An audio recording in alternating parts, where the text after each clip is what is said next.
ಪಾಂಡವ ಸೇನಾ ಕಿ ಜೈ. ಎಲ್ಲರೂ ಯೋಗ ಮಾಡ್ರಿ ಒಂದ್ ನಿಮಿಷ.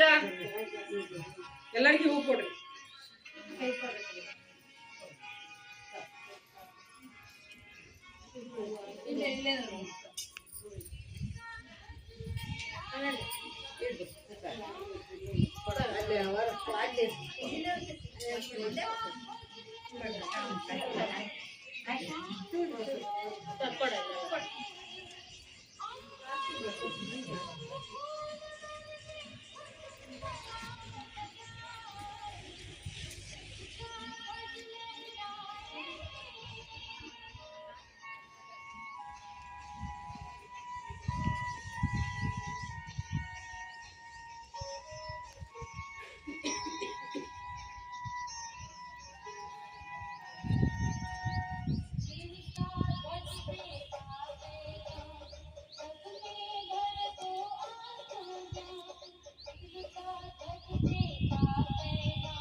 ನಾವೆಲ್ಲ ಮಾಡಿದ್ವಿ.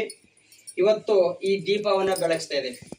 ಒಂದು ದೀಪ, ಒಂದು ಬೆಳಕು, ಒಂದು ಲೈಟು ಕತ್ತಲನ್ನ ದೂರ ಮಾಡಿ ಬೆಳಕು ಕೊಡ್ತಾರೆ, ಹೌದಾ?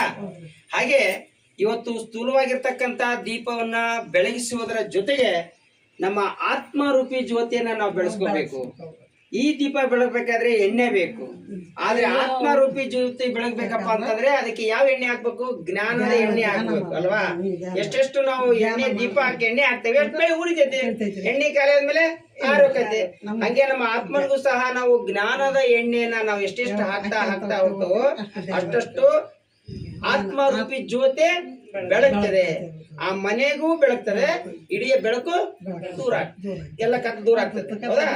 ಅಂತ ಶ್ರೇಷ್ಠ ಸಂಕಲ್ಪವನ್ನ ಮಾಡ್ತಾ ಸ್ಥೂಲವಾದಂತಹ ದೀಪವನ್ನ ಬೆಳಗಿಸುವುದರ ಜೊತೆಗೆ ನೀವೆಲ್ಲರೂ ಸಹ ನಿಮ್ಮ ಆತ್ಮರೂಪಿ ಜ್ಯೋತಿಯನ್ನ ಬೆಳಗಿಸ್ಕೊಳ್ತೇನೆ ಅಂತಕ್ಕಂಥ ದೃಢ ಸಂಕಲ್ಪ ಮಾಡಿ ಈ ದೀಪವನ್ನ ಬೆಳಗ್ಸೋಣ. ಪರಮಾತ್ಮನನ್ನ ಈ ಕಾರ್ಯಕ್ರಮಕ್ಕೆ ಆಹ್ವಾನ ಮಾಡೋಣ.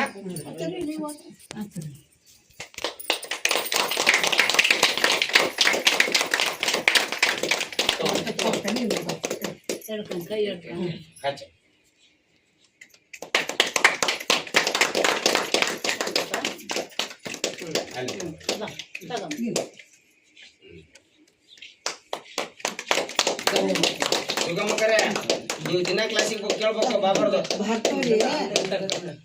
ಇಲ್ಲ. ಮೂವರು ಹಿಡ್ತಾರೆ, ಎಲ್ಲಾರು ಹಿಡ್ಕೊಂಡ್ಬಿಡಿ.